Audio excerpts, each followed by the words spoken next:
So guys, I've decided to come back on and bring up a subject that not a lot of Christian leaders or Christian couples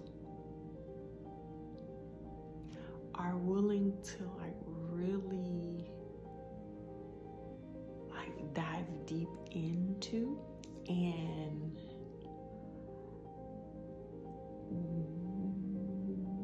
one of my Facebook friends shared something on their page, and it talked about the love that a spouse would have for the other, and you know, this romantic love and all of that. And from that post, it brought back something to my mind, and I was just thinking okay, what if more churches would really pay attention to this little thing called lust? And I say that because so many times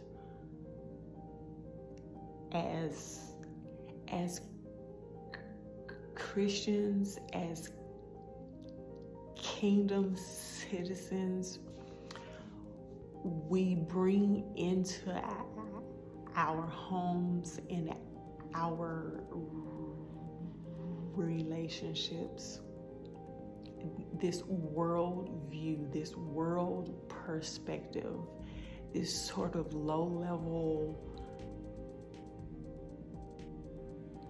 worldly, carnal perspective. And I say that because I've heard so many Christians say, the only woman I want to lust after is my wife. And every time I hear that, I'm just thinking to myself, did you hear it yourself? One, do you understand what lust is? Do you understand that there is no lust in God? Do you understand that the word lust after my spouse shouldn't even, those two don't go together. It doesn't work. If you truly understood what lust really is, how it moves, how it changes someone for the worst, you wouldn't use that word at all into trying to describe your feelings towards your spouse. And I'm speaking for Christian, godly, kingdom couples. That's all that this is for. Okay, so y'all don't come for me and all of that, saying, oh my God, what she say this for, blah, blah, blah. This is for the church. I'm focused on the church. I'm focused on the heart of the church. And I really want couples to really give this some thought. You know, really give this, like, really listen to what I'm saying. There is no lust in God. Okay?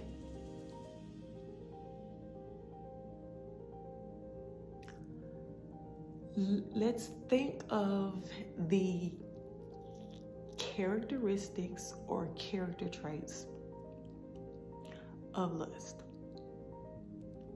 That versus love.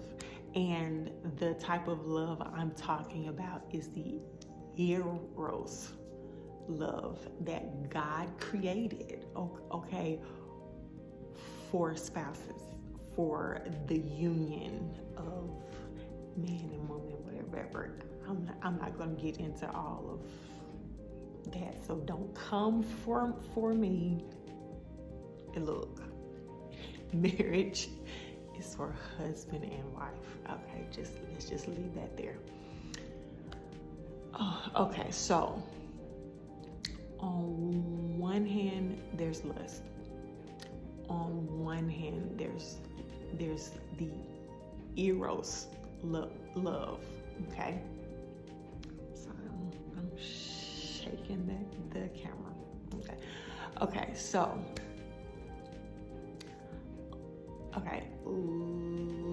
lust. It's selfish. It's self-centered. It can never be fully fulfilled and satisfied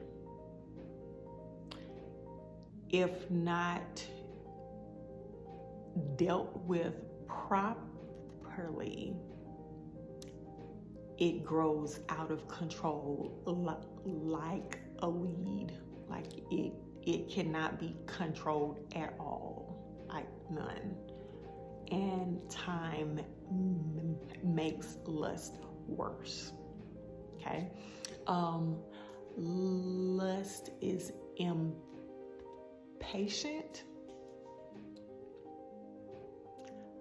Lust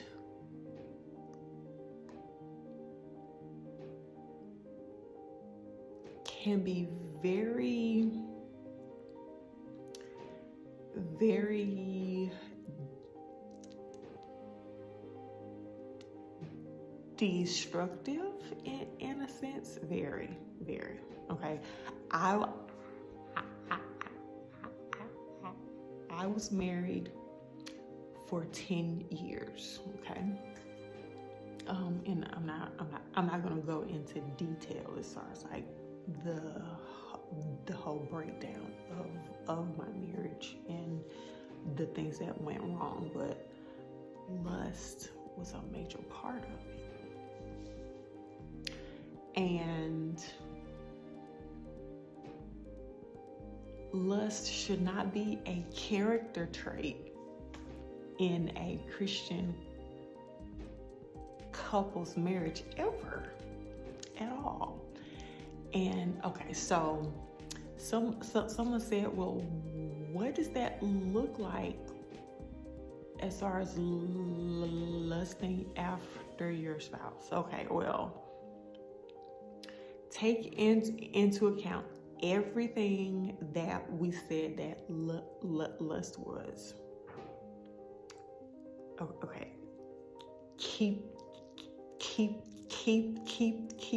that right here. Okay. Now, when someone is fueled by lust, the lust of the flesh and the lust of the eyes and the pride of life, you can lust for many things. We're talking about your spouse. Okay, if lust is in your heart and you're married, lust will show that it's there when your spouse genuinely says, babe, I really don't feel well tonight, and I'm tired. I just want to lay down and just not be bothered. Like, it's a genuine feeling of, I just need to unwind and just not do anything physical. Lust will creep up and say, what? Your body is not yours. Your body is mine. I want sex and I want it now. You cannot tell me no. Or lust can creep up and say, well, since you don't feel like it, then okay, fine. And this certain spouse leaves your room and goes and sleeps on the couch because they want to throw a tantrum. Okay? You have to ask yourself, when you function like that, say, what is that? What is that? Where did that come from? What is driving you to be insensitive to your spouse? That is not the character trait of the Eros kind of love that comes from God. So the impatience, the drive of give me now, you have to give it to me now, it's mine, it's not yours, you're taking this from me. If I don't get it now, I'm gonna die. I'm gonna like, just this frantic child like craving. You have to ask yourself, what is that? What is that? What is that? That has nothing to do with love whatsoever.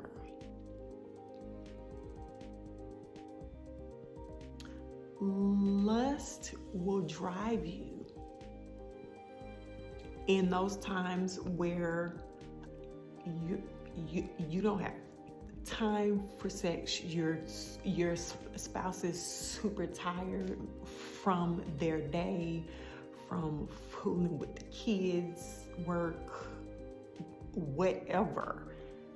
Lust will drive you to take your cell phone, go into the bathroom, and visually take in and consume hundreds of naked bodies through porn on your phone. Lust will do that.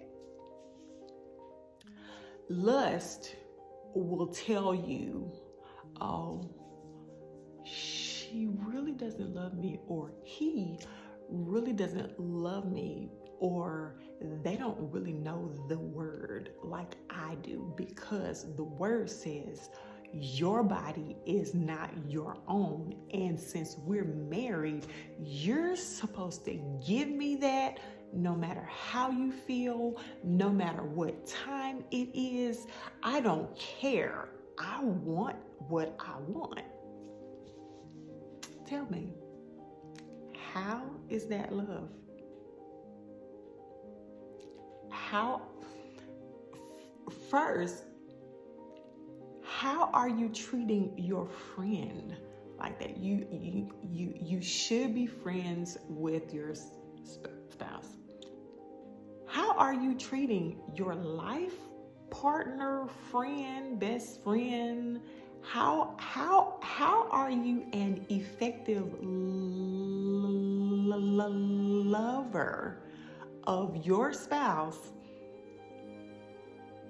if you're demanding like that? Like, how are you satisfying them sexually and you have no patience, you have no tenderness, no care, no finesse? You don't even know how to say certain things to kind of spark some sort of arousal in your spouse, but yet you say you love them. That doesn't sound like love. All of what I just described sounds like lust. It really does. Or lust will say, well, since they don't feel like it right now, let's see who can hold out the longest. So you go 1 week, 2 weeks, 3 weeks, even months, no sex, all because you weren't considerate to your partner, your teammate,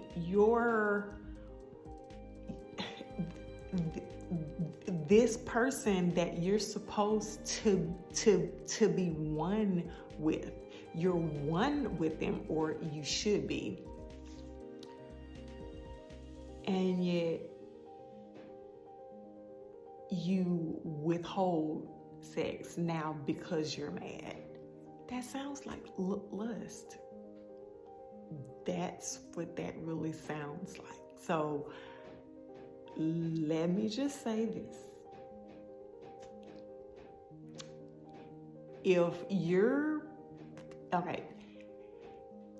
If the word lust is in your vocabulary,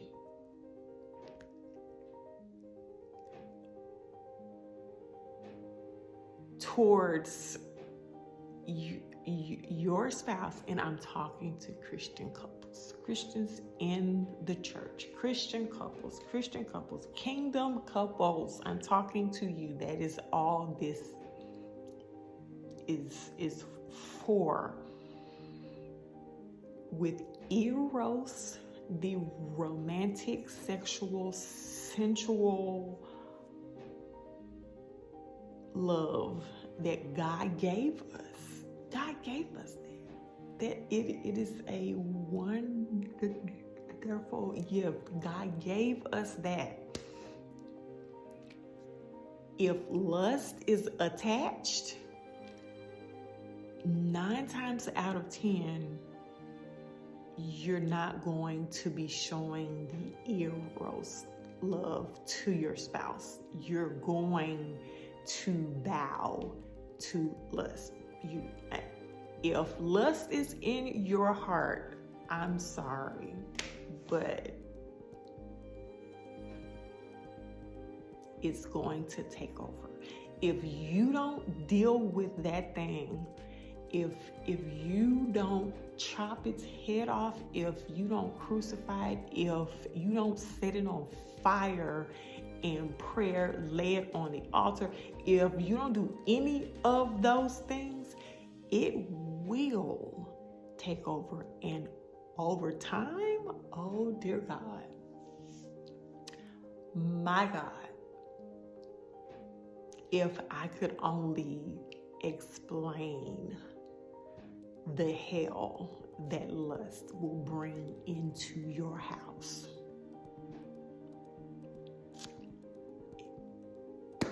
It's just unreal. But I shared all of this to warn every couple who claims that they're of God, of Jesus Christ. Okay. please,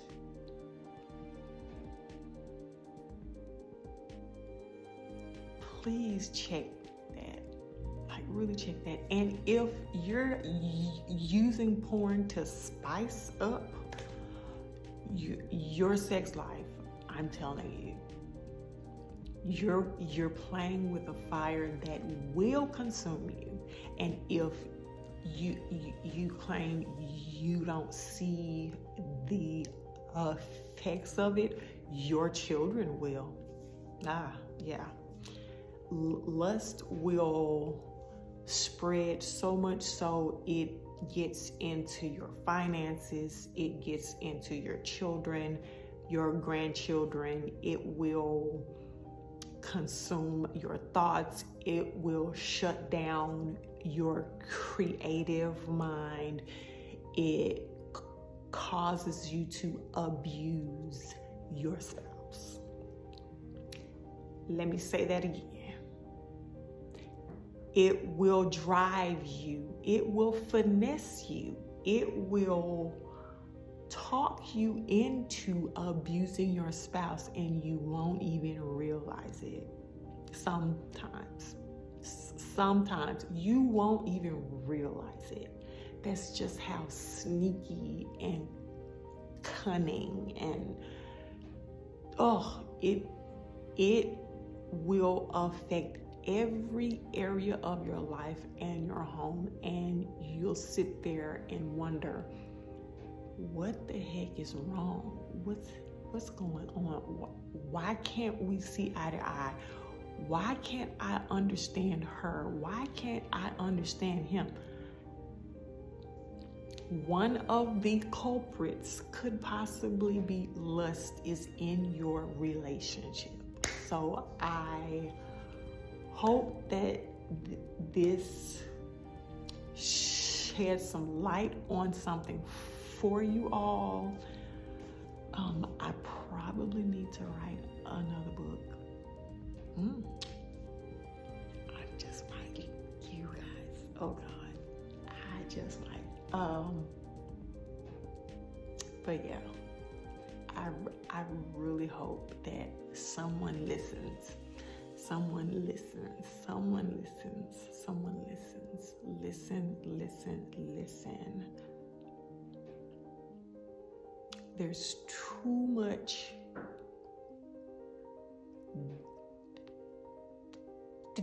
divorce within the body of Christ, and lust is one of the main culprits. One of the main culprits. So, yeah, I might post more on this subject. I'm not so sure yet, but I love you all, and I want to see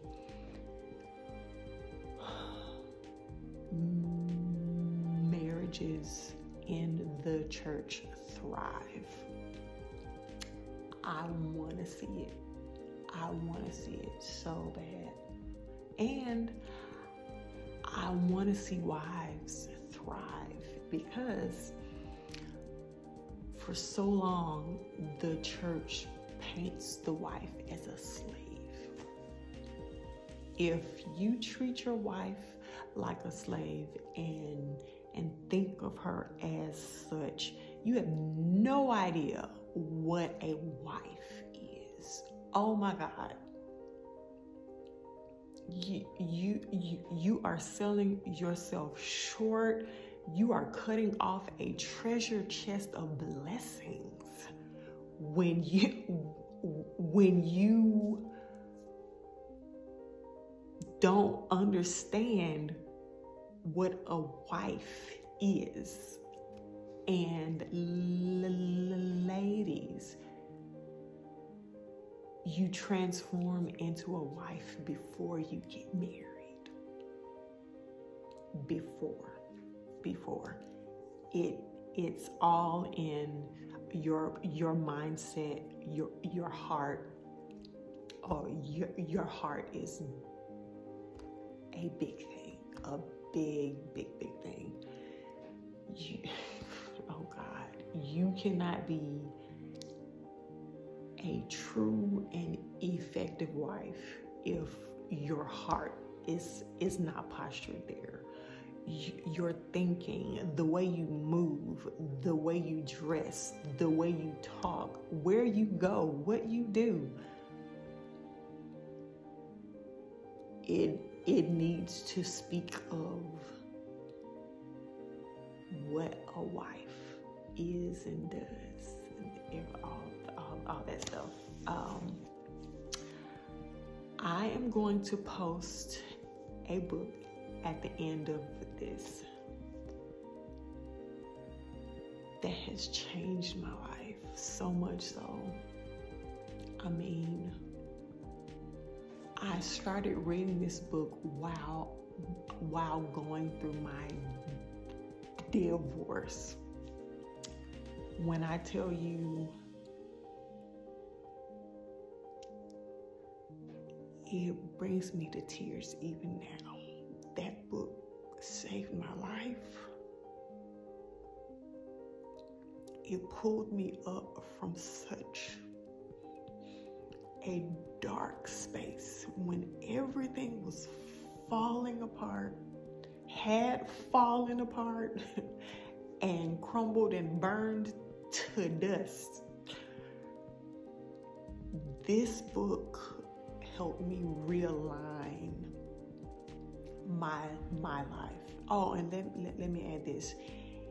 It highlighted the idolatry that was in my marriage. Idolatry.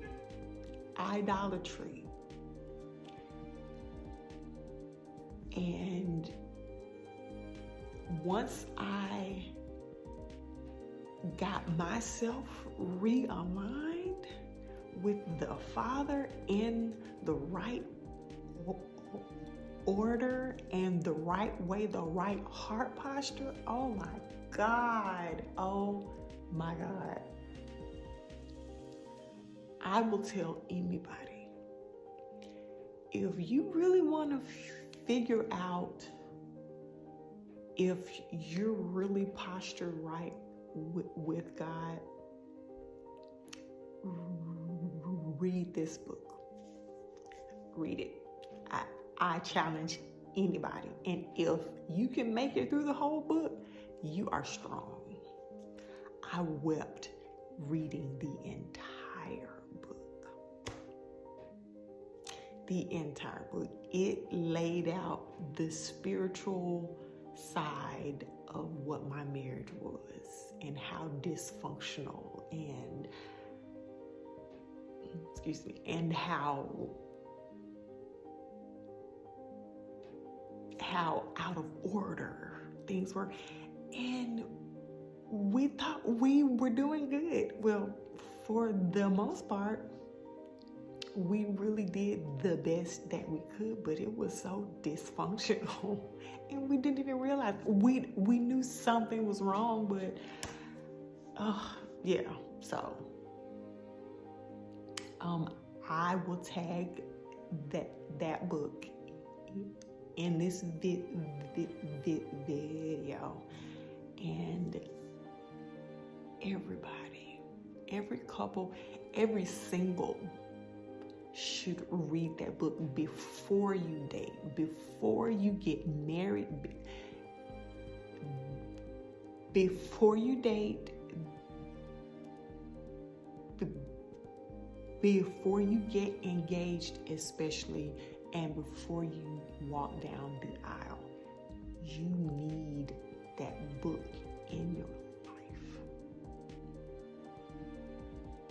So, and it will challenge you. It will challenge the very foundation of what you think being aligned with God truly is. It will show you. It will get in your face and say, you thought you were submitted to God, but no. you have a lot of work. You have a lot to lay down.